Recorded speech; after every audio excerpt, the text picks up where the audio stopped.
Dhavaleswaram sir అర్ధన్ cotton అనే మహానుభావుడు ఉభయ గోదావరి జిల్లాలను అన్నపూర్ణగా మార్చాడు ఆ మహానుభావుడు. అయితే పంచాయతీ వారు మాత్రం రోగాల పాలు చేస్తున్నారు. అంటే ఏదో ఒకటి చేయాలి కదా, క్రియేటివిటీ. ఇప్పుడు ఈ రోడ్డు సైడ్ నుండి తుప్పలు చూసారా, అలా పెరుగుతూ ఉంటాయి. మరి సిబ్బంది లేకో బాధ్యత లేకో ఆ పోతే ప్రజలే కదా అనే చులకన భావంతో ఈ ధవళేశ్వరం పంచాయతీ వారు ప్రజలను అష్టకష్టాలు పాలు చేస్తున్నారు. ఎక్కడ చూడండి చెత్త చెత్త చెత్త. ఏదైనా ఎప్పుడైనా ఒక వార్త వేస్తే వెంటనే ఆరంభ సూరత్వం అన్నట్టుగా ఆ రోజు హడావుడి చేసేస్తారు. అయ్య బాబా మేము చేసేసామని ఫోటోలు పెట్టుకుంటారు. మరి రెగ్యులర్గా అది ఎందుకు చేయరు? ఇది కెనాల్. ప్రస్తుత ఎమ్మెల్యే గౌరవనీయులు గోరెంట్ల బుచ్చి చౌదరి గారు 2015లోనే 1,50,00,000 రూపాయలు శాంక్షన్ తీసుకొచ్చి మంచి డ్రైనేజ్ కట్టించండి అని చెప్పేసి ఆయన చెప్పారట. చాలా సంవత్సరాల క్రితం ఈ కెనాల్ ద్వారా పడవలు వెళ్ళేవట. ప్రస్తుతం మనిషి వెళ్ళే అవకాశం కూడా లేకుండా 30 అడుగుల కాలువ ఉంటే ప్రస్తుతం దాన్ని 3 అడుగులు కాలువ చేశారు. మిగిలినంతా ఆక్రమణదారులకి అప్పచెప్పేశారు. ఎందుకంటే మరి డబ్బులు వస్తాయి కదా ఆ పరిస్థితి. కనీసం ఎందుకు ఆక్రమించారు? ఇది అసలు కాలువ ఎక్కడుంది, ఎక్కడి నుంచి ఎక్కడి వరకు ఉంది అనే ప్రయత్నం లేదు.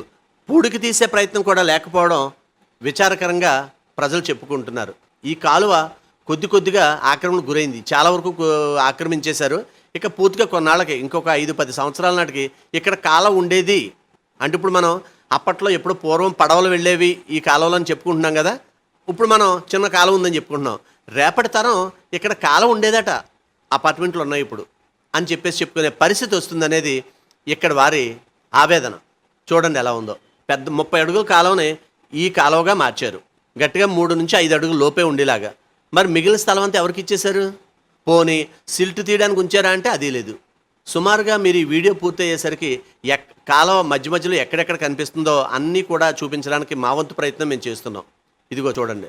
మరి 1,50,00,000 డ్రైనేజ్కి అప్పట్లోనే కేటాయించారు ఎమ్మెల్యే బుచ్చి చౌదరి గారు.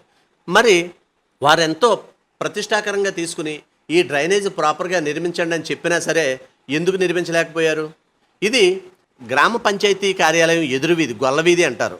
ఈ గొల్లవీధి దుస్థితి చూడండి. ఊళ్ళో ఎక్కడో అంటే అనుకోవచ్చు, పంచాయతీ ఆఫీస్ ఎదురు వీధే. డైరెక్ట్గా చూస్తే పంచాయతీ ఆఫీస్ దగ్గర నిలబడితే చెత్త అంతా కనిపిస్తుంది. మరి ఇక్కడే శుభ్రం చేయలేని వాళ్ళు లోపల ప్రాంతాల్లో ఎలా శుభ్రం చేస్తారు? ఇది కూడా చూడండి, మీకు విషయం అర్థమైపోతుంది. అంటే ధవళేశ్వరం పంచాయతీ వారు పారిశుద్ధ్యం విషయంలో ఎంత అశ్రద్ధగా, ఎంత నిర్లక్ష్యంగా, ప్రజారోగ్యం పట్ల ఏమాత్రం బాధ్యత లేకుండా ఉంటున్నారో ఈ వీడియో పూర్తిగా చూసిన వాడికి ఖచ్చితంగా అర్థమవుతుంది. మరి ఇకనైనా వారు మారతారని ఆశిద్దాం. అది జరగదని ప్రజలకు తెలుసు. కానీ మానవుడంటే ఆశాజీవి కదా, అందుకు.